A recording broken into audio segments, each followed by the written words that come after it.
Topic News, c'est tout de suite avec Franck Ramarson, directeur de publication du Courrier de Madagascar. Et nous sommes toujours avec vous, chers auditeurs, à travers l'émission Topic News, en compagnie du directeur de publication du groupe Ultima Media, Franck Ramarson. Bonjour. Bonjour Prisca et bonjour à tous nos auditeurs de ce midi. Eh bien oui, Franck Ramarson, voilà, après le résultat de la CES, voilà où nous en sommes. Hein. On ne sait plus à quelle Bible maintenant, entre guillemets, s'en tenir, les lois sont confuses, les politiciens tergiversent, puis voilà. Non, mais je pense qu'on fait exprès de semer la confusion entre ces lois, ces différents textes que l'on veut appliquer, semble-t-il, et puis chacun donc veut tirer la ficelle à lui, quoi, pour pouvoir, justifier donc des décisions incongrues. La seule chose, c'est dont le Premier ministre a dit, la communauté internationale aussi l'a répété, qu'il faut respecter, c'est la seule loi, c'est la feuille de route. Et que c'était avec cette feuille de route qu'on a eu le financement pour ces élections, le retour de financement sur certains projets, et aujourd'hui, on fait exprès. C'est, comme je dirais, grâce, encore une fois, à la HEC, la CES, pour jeter le trouble, pour que le président en place, puisque la HEC l'a toujours fait, que ce soit avec l'ex-président Ratsip, l'ex-président Ravalman, le président en place soit avantagé pour, ces élections.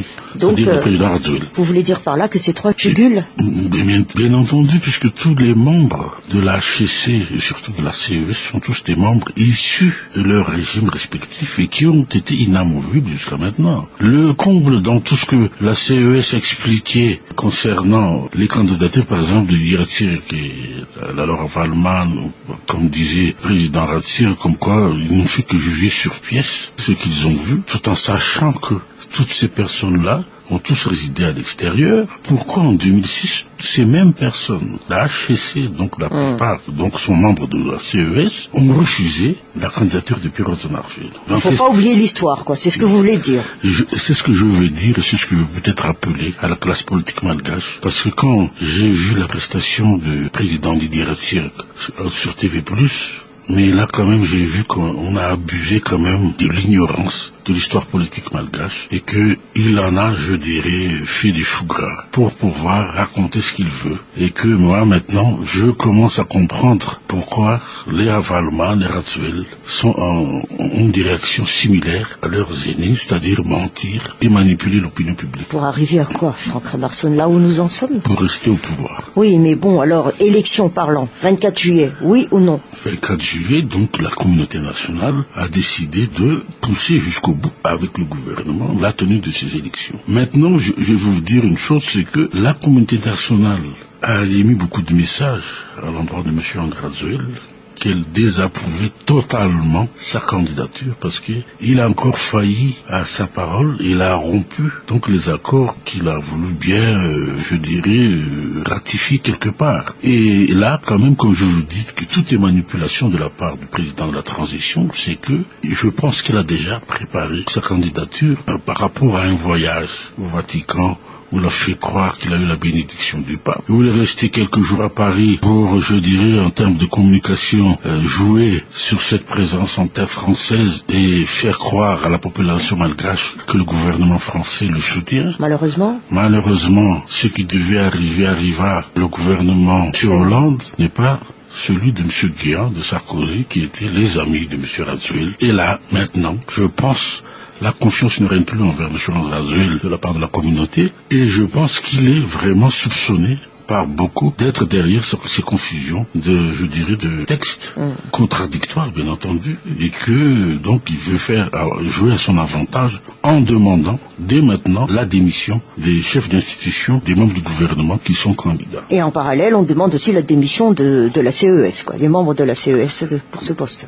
Bien entendu, puisqu'elle a été complice donc de cette confusion. Je ne parle pas des bavures qu'il y a eu, soi-disant justificatifs qu'ils ont avancé médias, mais là je pense que pour avoir des élections sincères, transparentes et libres, revoir la recomposition de la commission électorale.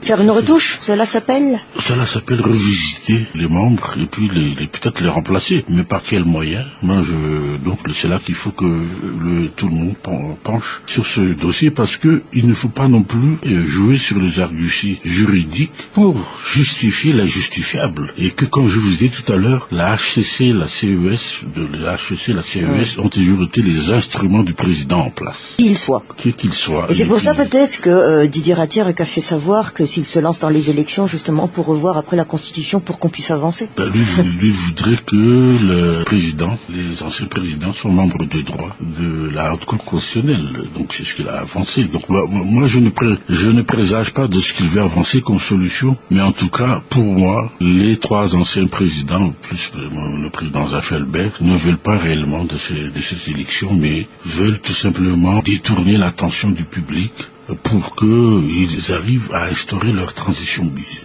Oui, mais justement, Franck Ramerson, Topic News ne se permettra pas aussi de donner trop d'ampleur à ces 3 personnes, parce qu'il y a quand même d'autres candidats en lice pour cette élection, n'est-ce pas? Non, ce que je veux simplement dire, que leur attitude est très nocive par rapport à l'intérêt national. Mais comme on l'a toujours dit ici, Franck Ramerson, que rien ne nous étonne de et que, effectivement, tout le monde donc se focalise sur ces personnes, donc sur cette élection, alors que dans le Sud, il y a l'invasion des critères qui mine complètement l'économie et puis qui affame la population, et que jamais, depuis 97, le pays n'a jamais été ici dans une situation d'une extrême gravité. Sur ce plan-là, je vous dirais simplement que pourquoi il y a, cette gravité. Pourquoi maintenant? Parce que le passage du cyclone Aruna dernièrement a créé des conditions d'humidité favorables à la prolifération de ces insectes qui migrent tout le temps. Donc, faute d'avoir orillé la crise à temps, c'est pas simplement cette année, depuis 10 ans, la population de criquets sur l'île en général atteint les 500 milliards, selon donc une récente mission de comptage faite par les Nations Unies, le FAO. Et je ne comprends pas pourquoi le gouvernement ne réagit pas. À Saqqara, 130 km de Tuléar, le spectacle que décrit l'AFP, je l'ai vu. Dites-moi, pourquoi le gouvernement ne réagit pas? Parce qu'il y a, jusqu'à présent, Depuis le temps que le ministère de l'Agriculture interpelle à ce sujet... je vais vous dire une chose... La FAO aussi, d'ailleurs. Non, mais de toute manière, il n'y a pas de réaction de chez nous, puisque nous sommes, je dirais... Toujours dans nos urnes, les élections, feuilles de route, et là, maintenant, comme on dit, il y a un gigantesque nuage noir dans Saqqara qui forme un essaim de 15 km de long et file au ras du sol à 20 km à l'heure, en silence entre les voitures et les passants. Et cette scène se reproduit presque partout, dans tout le sud. Et le problème, c'est que l'essaim s'abat sur des plantations de canne à sucre, par exemple dans le sud-ouest, à Anduran. Et comme vous voyez, c'est une localité où on plante, on produit le sucre. Les gens, donc, ont peur. Les experts, qu'en un jour, jusqu'à 100 000 tonnes de végétation verte peuvent disparaître. Le riz, les pâtures, le maïs, canne à sucre, ça prive donc 70%. Peut-être, Franck Ramerson, on va attendre les propagandes pour qu'un des messies de ces 40 personnes puisse se faire une visite sur lieu pour dire « J'arrive, je vous aide ».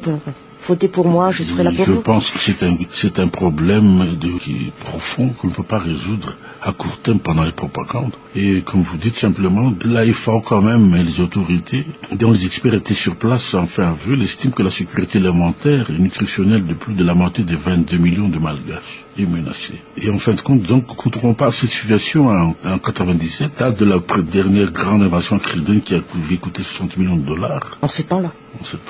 Et qui était le président de la République, peut-être qu'il l'a oublié, parce qu'il a oublié ça dans ce réquisitoire chez TV+. Et bien en ce temps-là, déjà, la majeure partie du budget du Centre national anti-Criden de l'époque sont tous partis en salaire comme maintenant. Donc vous allez voir que faut pas oublier l'histoire, ne gommons pas l'histoire. Faire autant juger, je dirais, comme il dit, le président Rasser l'a dit, moi je fais l'histoire, mais je ne subis pas les histoires, mais nous Malgaches, nous avons subi l'histoire de Didier Rattierre aussi. Et c'est pour ça qu'on demande les élections, Franck Ramerson. Justement, donc maintenant, ce qui nous désole, c'est que comme je vous dis tout à l'heure, je pense qu'il y a des hommes politiques qui se disent intelligents, plus malins que les autres, pensent que les Malgaches, le peuple malgache, soit une amnésie. Et je regrette, comme je vous dis tout à l'heure, que la classe politique ne réagit pas dans le bon sens en présentant devant tous ces anciens chefs d'État un devoir de mémoire, un devoir d'inventeur. Parce que si le pays est dans cette situation actuellement, c'est vraiment à cause des 4 présidents qui étaient là depuis 62. Et pourtant, là, on parle de session au niveau des parlements. Pourquoi faire? Je pose la question. Donc, encore une fois, c'est peut-être pour respecter la loi, c'est-à-dire dans la feuille de route. Et puis on verra si, jusqu'aux élections, qu'est-ce qui va encore se passer. Mais je vous dis encore une fois, la seule vraie question qui turlupine tout le monde, et là où la communauté internationale observe, est-ce que M. André Azoulay va démissionner le 24 janvier?